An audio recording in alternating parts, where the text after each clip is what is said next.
kung gaano kaiba yung laro kapag nandiyan si Jason and wala siya. Stabilizer nila si Jason. I think his play, his minutes are also being managed. Is around 20 plus minutes. Pero yung quality yung nilalaro niya mga minuto, it's really the time that he's on board that he's able to make his teammates around him better. It's always been a problem on defense because he can assist, he can shoot the three, he can drive to the basket. So, ano yun, naging bagay talaga. Pero, sabi ko nga, dapat nakahanda ka talaga nangyayari talaga. Sa amin, nangyayari din yan kay Kailan last conference. Hindi namin siya nag-amin.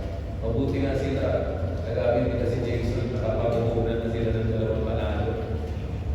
Meron na silang deposit ng dalawang panalo. Pero, malaking bagay pa rin. Still a big break for us that they're not able to utilize him. But of course, you don't wish that on anybody. But again, sabi ko, ito yung panahon na nag-break ka ng mga players. Araw-araw ang laro,